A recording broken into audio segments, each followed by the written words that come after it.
Hi again. If you don't already know, I'm Foodie, the host of the Nerd Fringe. Today's episode is a what if. This is an episode where I tell you about how one of your favorite shows, stories, or whatever that had a terrible ending actually ended in a different way in another universe. As I explained last time, I come from a different dimension. A dimension where we get the shows from every universe. And if the ending of a show in our universe is bad, we just look for it in another universe, with a little better rating from their viewers, since that would mean that in their universe it didn't suck as much.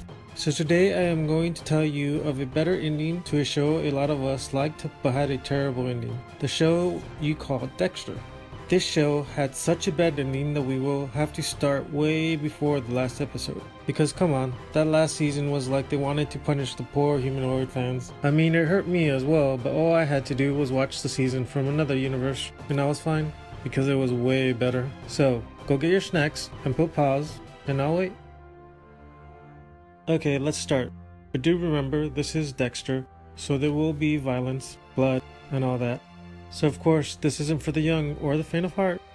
To save time, let's catch you up to what has happened so far.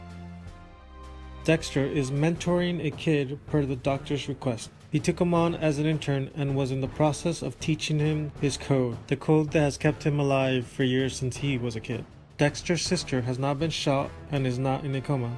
Dexter's new girlfriend, the one that poisons those she thinks deserves it, is keeping an eye on Dexter's little kid, while a killer is looking for Dexter. This is where things change. Dexter gets taken instead of his intern Zach by Oliver Saxon, who has been trying to kill him and is about to cut into his brain slowly while still alive and awake. Dexter is unconscious, but he is gagged in case he wakes up. His intern Zach is outside and has seen Dexter tied up. His intern calls the police and tells them one of their own is tied up. He doesn't give them any information, but tells the operator the address and hangs up. Zach was afraid the police wouldn't make it in time, since the killer was already giving Dexter the "I'm a better killer than you" speech. As he cut into Dexter's skull, Zach was about to break in, but the sound of the police cars could be heard outside, over the tools. Saxon then plunged the sharp surgical knife into Dexter's side of the head, and ran off.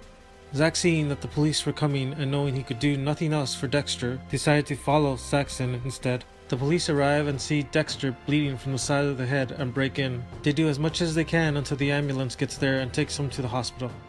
The doctors try everything they can to save him. They manage to keep him alive but in a coma, and aren't sure if he will ever wake up, or even how much brain damage he will have if he does wake up. Deborah rushes to the hospital and runs into Saxon dressed as a doctor, not knowing that he's the one who put Dexter in there in the first place, and has come to finish the job. Zach follows him to the hospital but doesn't notice it's Dexter's room until he sneaks in through the window, and then he hides, before Saxon sees him.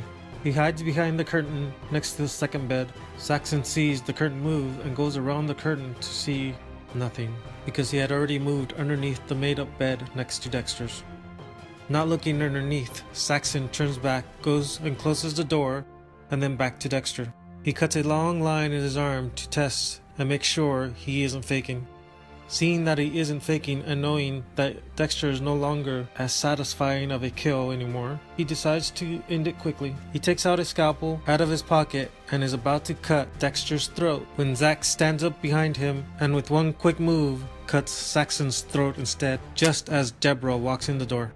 Having seen that Saxon was about to kill Dexter but that Zach saved him, she pauses for a second and slowly closes the door behind her. She goes towards a closed window, opens it, and takes a deep breath. She then goes back and opens up the door. She calls over the officer that was standing guard at the door and tells him to report the crime scene, informing him that Zach saved Dexter's life. While Dexter is still in his coma, Deborah meets up with Hannah and gets Dexter's kid back and takes him to his grandparents, until the day that Dexter wakes up. Hannah visits Dexter when she can sneak in, hoping for some change in Dexter that never comes.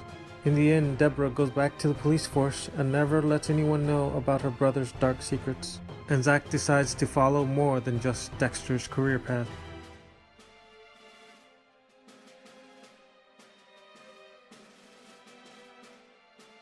I'm Ruby, an advanced life form that appears like your bots, so just call me Ruby the Robot. I'm here to tell you a joke. Two robots run into a bar. The third one had a better driver.